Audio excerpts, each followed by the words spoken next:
Yan guys, meron na naman kaming i-service dito na Samsung Wobble, no? So, ang problema nito guys, ayaw magwas, ayaw mag-spin, no? So, ito ngayon, ginalagay natin sa spin. May narinig lang tayong umuugong guys, no? Dito sa ilalim, tumutunog siya umuugong. So, pagka dito guys, ang chichikin kagad natin yung baba, no? Kapag umuugong lang yung ating washing machine, sisilipin kagad natin yung baba, no? Ayan, so inaantay natin guys, ayan, titesting natin siya. So, talagang umuugong lang, ayan. Ayan, hindi nyo maririnig, no? Pero umuugong siya guys, no? So, ang problema guys, ayaw magwash, ayaw mag-spin ng washing machine na ito. So, ayan.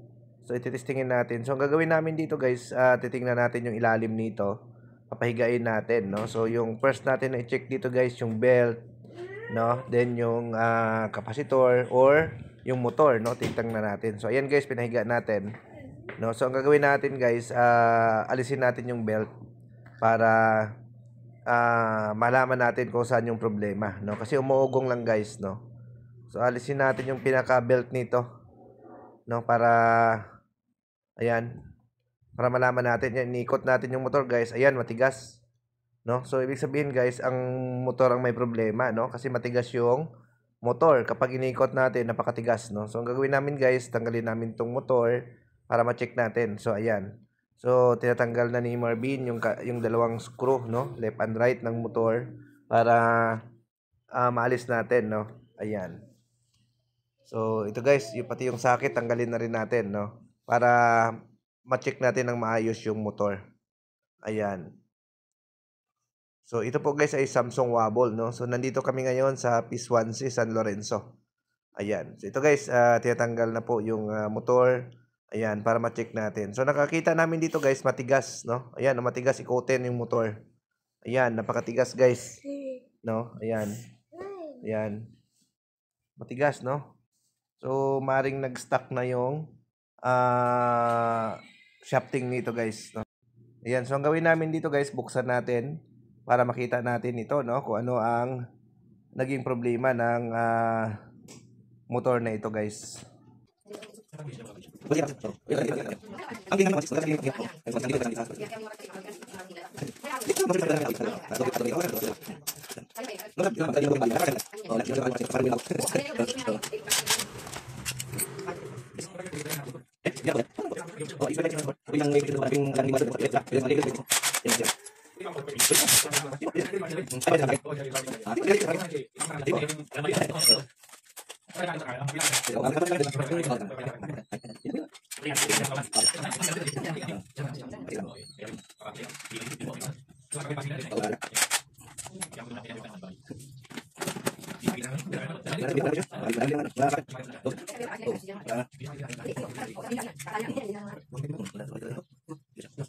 So ayan guys, no?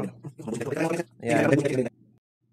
Ayan guys. So napansin natin dito guys, may problema talaga yung kanyang shafting at saka bushing, no? So yung mga itong motor guys ng Samsung, hindi siya bearing type, ito po ay bushing type, no?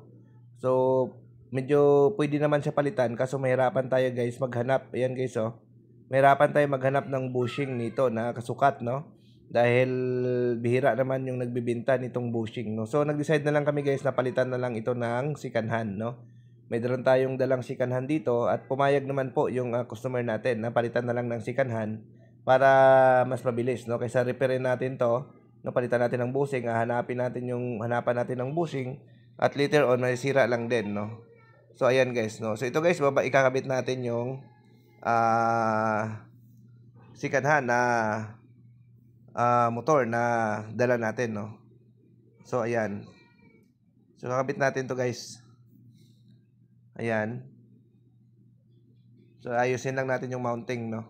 Ayan. So sa mga gusto pala guys mag-order sa amin ng parts, na available po sa atin 'yan.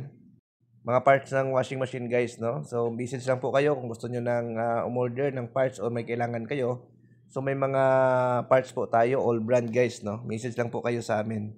Ayan. So ang location namin guys, Santa Rosa, Laguna, no? Kung kayo po ay gustong bumili sa amin, no? Message lang kayo sa aming Facebook na Nurture Vlog, no? Para mabigyan kayo ng parts kung may on stock tayo, no? Pero marami po tayong stock guys dito na mga parts, no? Mula sa drain motor, sensor, board at iba pa guys, no? Marami tayong